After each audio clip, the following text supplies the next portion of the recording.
This is my workspace right now on basically my little digital drawing station slash traditional drawing station for now. Alright, perfect. Hey, what's going on, guys? So, wanted to make you a quick vlog to answer a few questions that you might have had. So, let's go ahead and get started with the Nissan Skyline 3ds Max tutorial that I had released. Okay, guys, the reason why I didn't keep on making videos for that is just because, if I could be frankly honest with you, I mainly showed you on those videos what I'm good at doing in 3ds Max and the methods that I'm most comfortable with that will produce you basically a photorealistic rendering at some point, because that is ultimately what these tutorials that teach people how to 3D model cars are shooting for. They're shooting for photorealistic results. So yeah, guys, I'm not the best like 3D artist. I do this as a hobby, and I did it as a hobby when during my younger years, during when I was like 13 or 14. Did it on and off throughout like my adult life, like here and there. I never really like developed like that strong of like passion for it, at least until recently. And we'll talk about that in a moment. And I'll tell you guys what I've kind of been up to after I fully explain to you this. Or finish explaining to you this. So yeah, guys, that's why I also lost interest. And I probably could have showed you guys the entire tutorial as well, but I definitely would have been like less confident making the entire of like the exterior body, like, you know, like the rear fenders, the rear bumper, the rear lights. Just because, like I said before, like I'm not really like a 3D pro, just kind of like a hobbyist. And I was working on some of my projects at that time myself as well. So I hope that that answers that question. Although I did release a separate video about how to make a wheel and a tire, because one of my subscribers had asked me to do that. So that's why I at least went ahead and did that.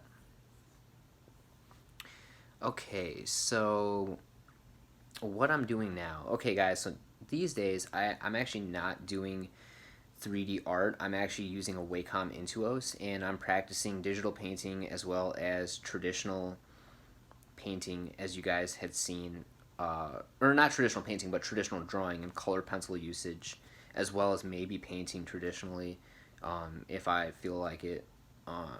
But yeah, that's the reason why you guys saw all those supplies at the start of my video. My desk is pretty messy. So one of the biggest reasons why I got back into drawing and art in general was just because I was with my family for a little bit overseas. I didn't really have like much to do, and didn't really have like a fast enough computer definitely to run something like Maya. I mean, I had Photoshop, of course, but you know,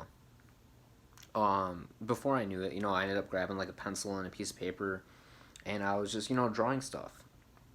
Um, and I really realized how much I actually enjoyed just traditional drawing, and how much I wanted to become good at traditional drawing. There was a time when I wanted to be good at digital painting and drawing as well, but I never really took the time to study it or to get too deep into it. But digital painting definitely has a lot of depth to it based on what I've seen and learned so far. So that's what I'm working on now. I'm also going back to college for animation. I'm taking classes at my local community college. I did my general education classes back in my early 20s, so I don't have to worry about that anymore. Took a few years off from college. Ended up getting my CompTIA certifications. I got the A plus and the Network plus, if you guys are familiar with that. And ended up realizing, like, you know what, I really want to go back to school for animation, because I think it would be, you know, awesome to do that. And I was on YouTube and I came across this thing called the Chung King School of Animation. And I came to find out this is a college located in Korea that teaches people animation.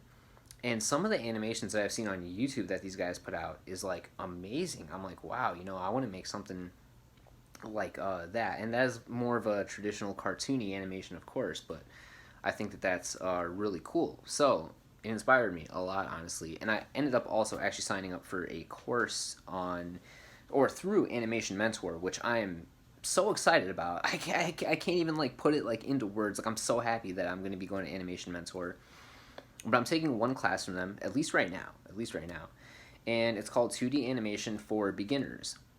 And the guy who teaches it is a really good artist. Like, this guy's worked on Hercules before, like Disney's Hercules. He's worked on The Little Mermaid and a few other like famous ones. Like, long story short, like, this guy totally knows what he's doing, and I that was one of the biggest reasons why I wanted to go to Animation Mentor. And everybody that I like heard about like online was just raving about it. You don't even hear like negative things about like NM School or like Animation Mentor.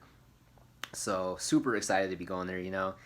And I'm really happy I changed my major back to animation, because it's just going to be awesome to actually learn that and to really be experienced at it, and not just be a hobbyist like how I was before. Don't get me wrong, guys. You don't really, I guess you could say, need like an education, as they say. You could have totally just been like a hobbyist like me. You could have been way better than me. There's a lot of hobbyists that are just way better than me at 3D. I'm like intermediate at the most.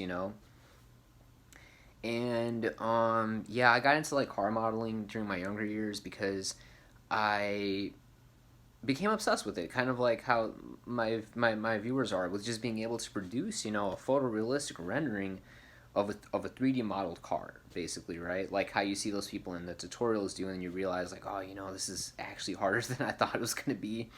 But it's so satisfying if you can even produce something that's like remotely even relatable to what it is that you're really trying to make at that point. And that's another thing I wanted to like mention to you guys. I didn't learn even being at my medium level ish, you could say 3ds Max. I definitely didn't learn that overnight. It was a huge learning curve, and I think any of those programs like Maya or Max, I mean, even Photoshop, like there's a lot you could do with Photoshop. I know 3ds Max and Photoshop can go side by side, and you could do like UV wrapping, which is where you paint a texture onto a 3D model, basically. And you could look more into that if you're really curious about that.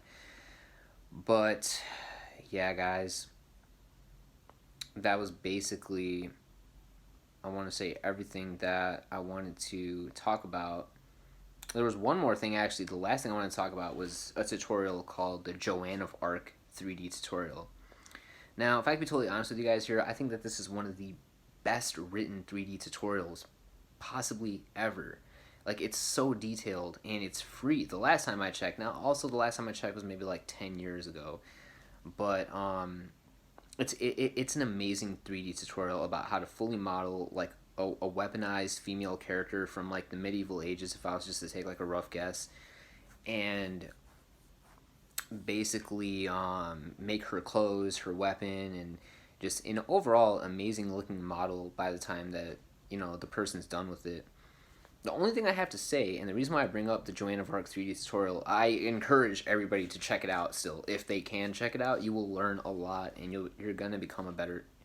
It's not a maybe, you're going to become a better 3D artist, even if you just read through this tutorial. Is that this tutorial actually uses a modeling technique called box modeling. And I was never really huge into box modeling, but some people are really good at it, and that's what some people prefer. I actually prefer to make like a plane and then begin to craft my shape from there, which is actually why during the skyline tutorials I kind of stopped with the whole idea of like, oh, let's go ahead and make a rough cage and then let's just kind of like mesh everything out from there. I was like, nah, I'm just gonna do it how I like to, and and that's what works for me. And I'm probably not the only person that 3D models cars like that, or maybe even characters. Also, I am not experienced at 3D modeling characters. I would be not good at that at all. Characters was never even anything that I was remotely good at. I tried giving modeling a face a few times. I mean, I understand like the concept of it, but I never practiced it enough to even be remotely good at it. Looking back in time, I kind of regret it, because I'm more bigger into character animation now than I am into modeling like 3D cars now. But if I could be good at modeling 3D cars, even in the near future of my animation degree, that would be pretty cool. So I might, maybe make more 3D car modeling tutorials. But honestly, guys, definitely don't count on it, because like I'm learning myself, and I'm really big into the whole digital painting thing right now. Like that's what I'm that's where my focus primarily is right now, especially after kind of seeing some of these student animations on YouTube. There was another person who I saw also, and I can't remember what her name was, but I think that her last name might have been like Ortiz or like something like Orozco. But I'm sorry, I can't remember the name of this YouTuber off the top of my head, but she goes by her actual name on YouTube, and she made a 3D or she made a 2D actually animation like a cartoon, basically on YouTube, and it was basically like a imagine you're like looking at a doorknob, right? And you're standing in front of a door. It was one of these types of animations, right? Just imagine that you're looking at a doorknob and you're standing in front of this door, and the camera goes into that little keyhole into the doorknob and then just kind of shows you like a new picture. But her animation was honestly so impressive, and I thought it was awesome. And I'm so upset right now that I can't remember what her name was because I didn't like bookmark it or anything, and I was watching it at like 4 in the morning. But stuff like that just like inspires me. And if you guys could find that animation on YouTube, like I highly recommend you watch it because it'll give you some inspiration also. And it's so weird too because that animation only had like 20,000 views on it, you know, and yeah, no, that was just a really cool animation, honestly. But yeah, guys, going back to the topic though, that's kind of what I'm doing now. It's kind of like what I'm focused on now. But I do actually have a computer that I got for the purposes of just doing 3D modeling. It's nothing amazing, just something that can actually get the job done. And I do plan on getting back into 3D modeling also, but I want to primarily get into character modeling. So maybe if I deem myself to become good enough, I'll make, which hopefully someday I will be, I'll make like 3D character tutorials maybe, like how to make like a face or how to make like hair or clothes. I think that would be really cool too. But yeah, guys, anyways, I'm going to go ahead and end the video. I just want to say thank you for watching me, and yeah, guys, have a nice day.